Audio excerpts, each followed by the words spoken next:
차고 살아나신 부활주일입니다. 19절을 보면 만일 그리스도 안에서 우리의 바라는 것이 만일 이 세상의 삶뿐이면 모든 사람 가운데 우리가 더 불쌍한 자이리라 그랬습니다. 예수님은 무덤에 계시지 않고 다시 살아나셨습니다. 예수님의 부활은 인류 역사상 가장 큰 사건이며 우리에게 나타난 가장 큰 이적입니다. 부활하신 예수님은 제자들에게 상처가 난 손과 발을 보여주시면서 너희에게 평강이 있을지어다 하고 축복하시며 찾아오셨습니다. 부활하신 예수님을 만나 사도 바울은 그리스도께서 만일 다시 살아나지 못하였으면 우리가 전파하는 것도 헛것이요 또 너희 믿음도 헛것이고 또 우리가 하나님의 거짓 증인으로 발견되리니 우리가 하나님이 그리스도를 다시 살리셨다고 증언하였습니다.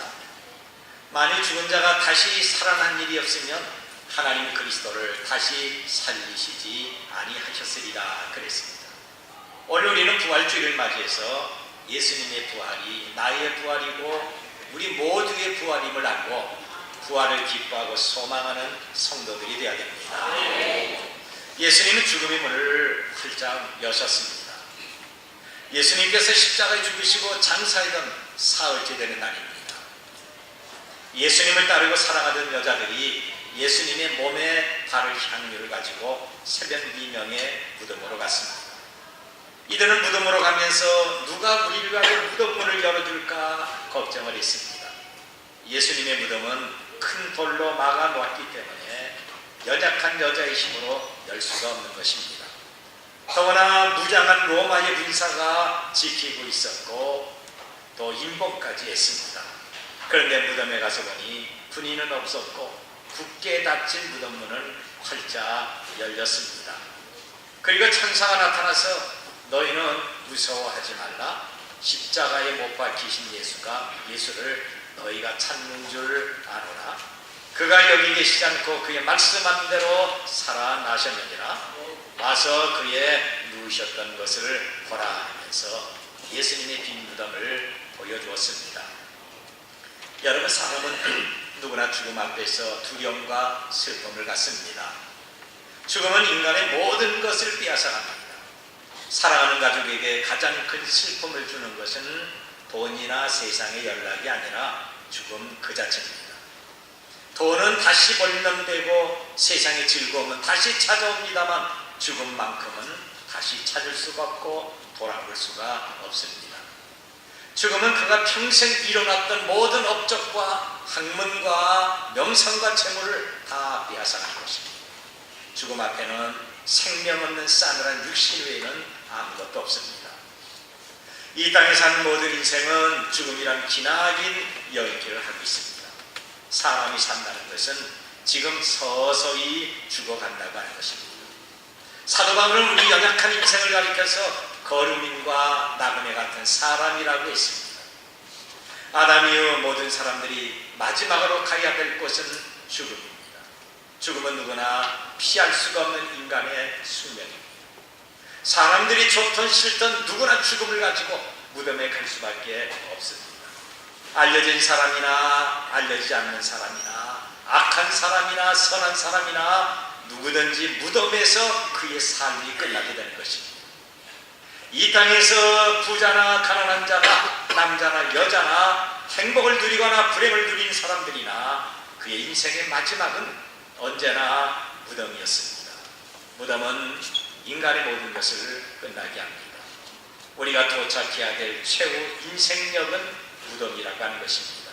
거기서 산 자와 죽은 자를 심판하실 하나님을 만나게 됩니다. 그런데 인간의 모든 것을 다 삼켜버리는 이 죽음의 무덤을 누가 열어놓겠습니까?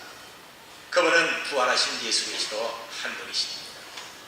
예수님은 말씀하시기를 내가 곧 길이요 진리요 생명이니 나로 말미암지 않고는 아버지께 올 자가 없느니라고 했습니다.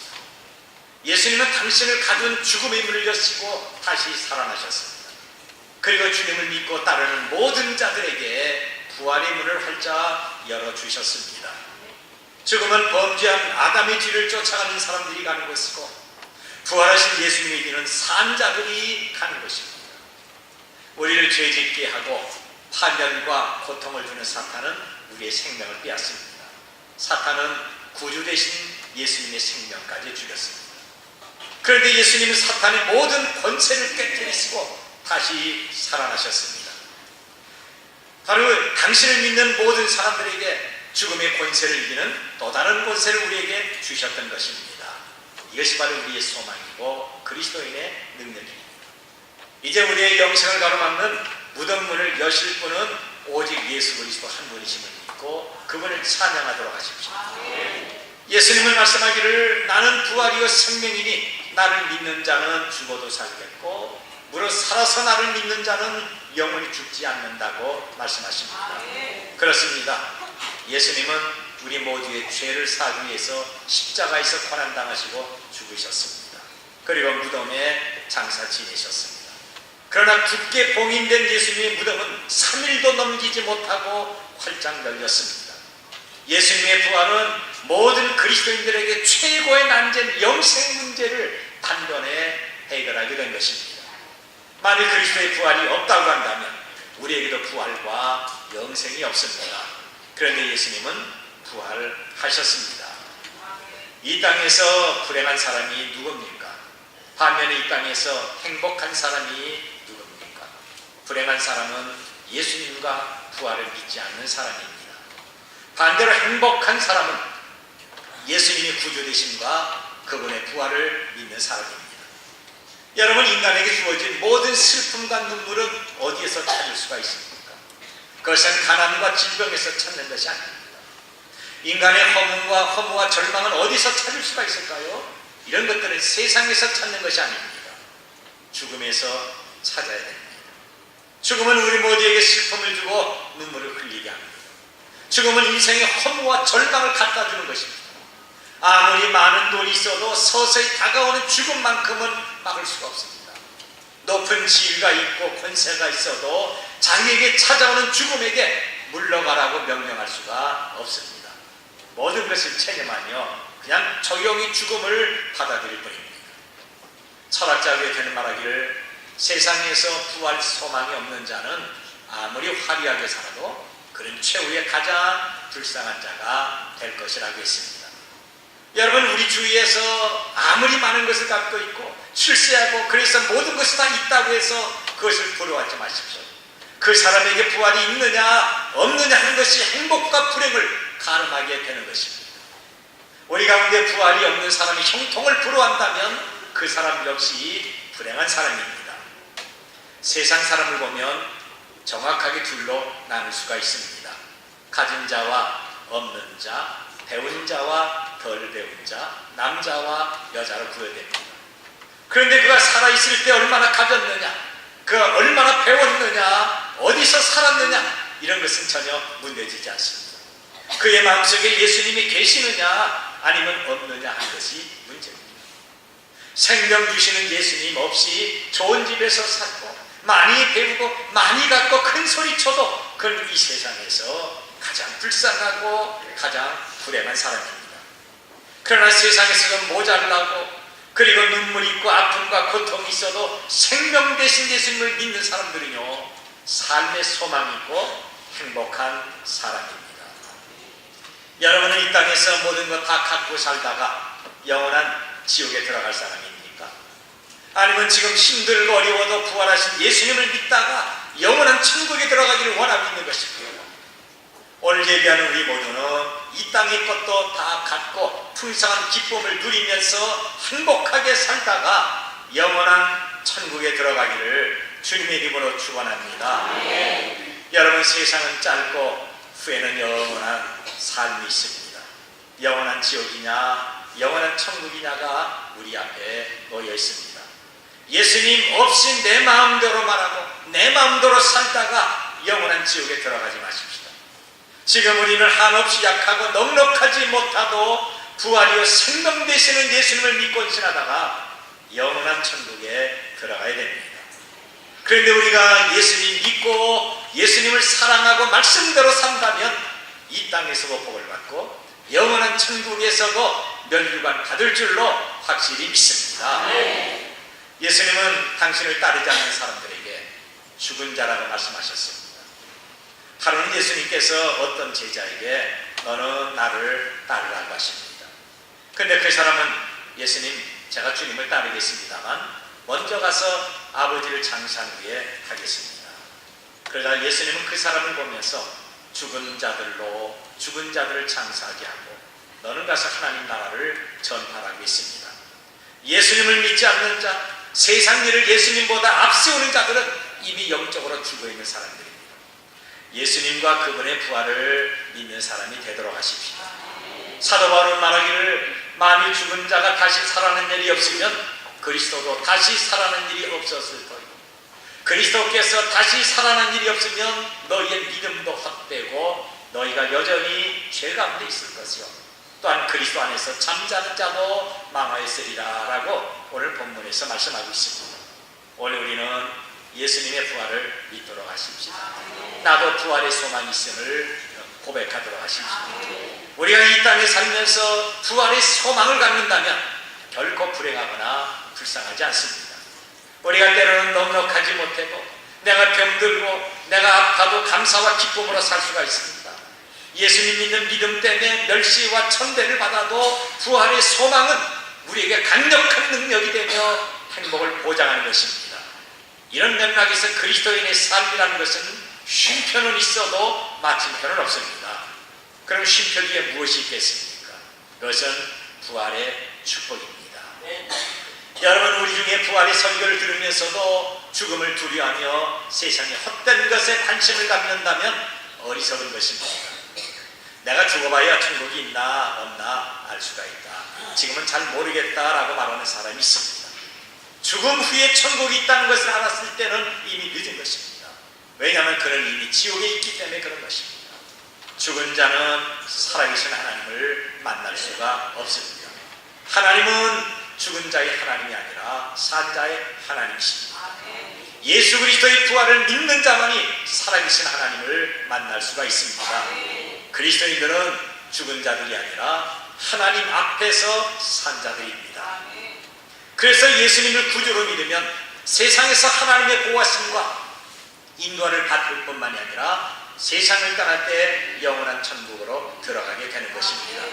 그리고 예수님이 재림하실 때 신령한 몸으로 부활해서 하늘로 들림을 받게 되는 것입니다. 자, 우리가 부활을 믿으면 어떻게 될까요? 우리 인생이 달라지는 것입니다.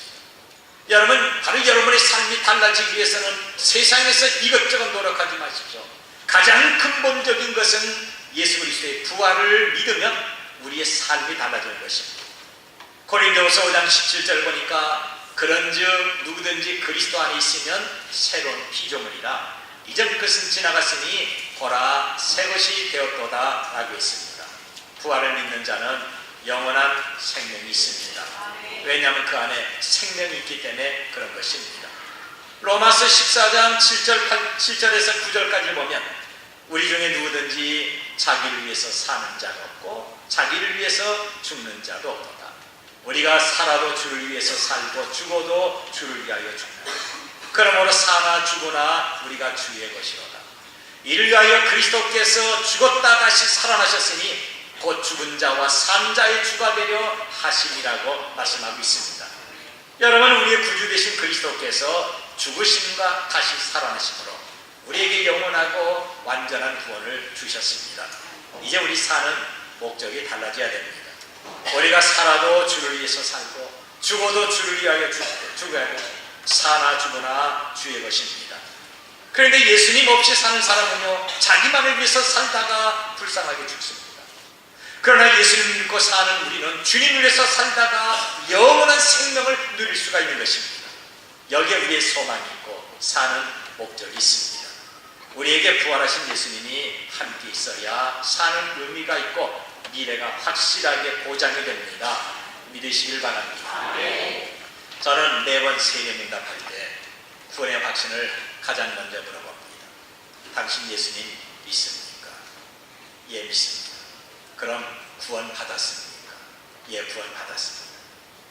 그럴 리가 없겠지만 지금 죽는다면 천국에 갈 수 있습니까?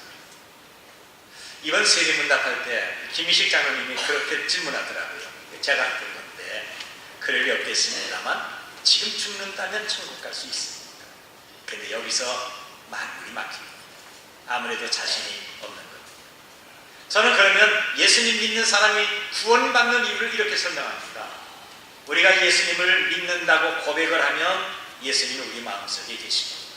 그리고 내 마음에 들어와 계신 주님은 어떤 일이 있어도 떠나지 않습니다.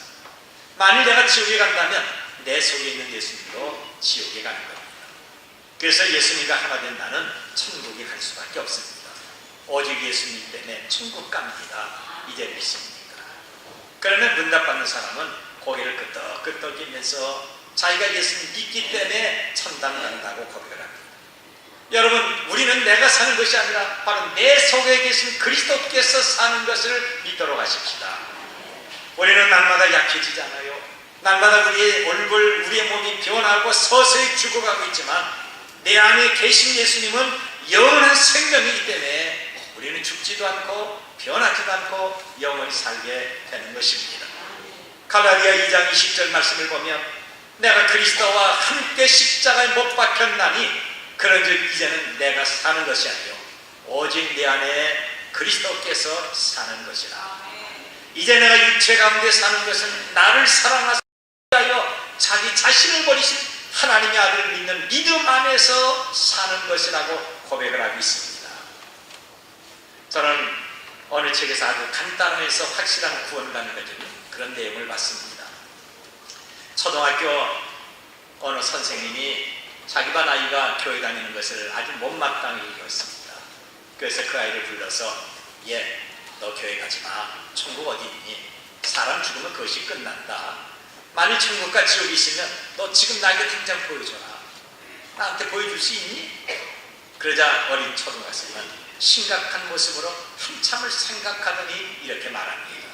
선생님, 믿지 않는 사람에게요 천국과 지옥 보여줄 수가 없어요. 그런데 분명한 것은 선생님이 지금처럼 사시면 반드시 지옥 가지 마. 제가 지금처럼 예수님을 믿으면 반드시 천국 갑니다. 여러분들이 학생처럼 순수하고 단순하게 천국과 지옥이 있음을 믿으시길 바랍니다. 요한복음 14장 2절과 3절 말씀을 보면 내가 너희를 위해서 거처를 예비하러 가노니 가서 너희를 위하여 거처를 예비하면 내가 다시 와서 너희를 내게로 영접하여 나 있는 곳에 너희도 있게 하리라고 했습니다. 이제 예수님은 부활하셔서 우리보다 앞서 천국에 가셨습니다. 그리고 우리도 천국에 가서 주님과 함께 영원히 살 수 있도록 장차 우리가 들어갈 천국을 지금 준비하고 있습니다. 여러분, 이 땅의 것만 추구하지 마십시다. 사소한 것 가지고 안색이 달라지고 큰 소리치는 가벼운 사람이 되지 마십시다. 시시하고 작은 것에 생명 거는 어리석은 사람들이 되지 마십시다. 오직 예수 그리스도를 위해서 사는 고귀한 삶을 살도록 하십시다. 오늘 저와 여러분이 이 땅에 두 발 딛고 살지만 우리의 삶은 나의 삶이 아니라 예수 그리스도를 위한 삶이 되도록 하십시다. 이런 삶이 보람 있는 것이고 보람된 행복을 갖는 삶입니다. 사도 바울은 빌립보 교회에 편지하면서 자신의 신앙을 이렇게 고백을 합니다. 살든지 죽든지 내 몸에서 그리스도가 존귀하게 되기를 원하노라. 그렇습니다. 부활을 믿는 성도라면 당연히 이렇게 하셔야 됩니다. 이런 고백이 이번 부활주일에 예배하는 우리 모두에게 확실하게 나타나시길 바랍니다.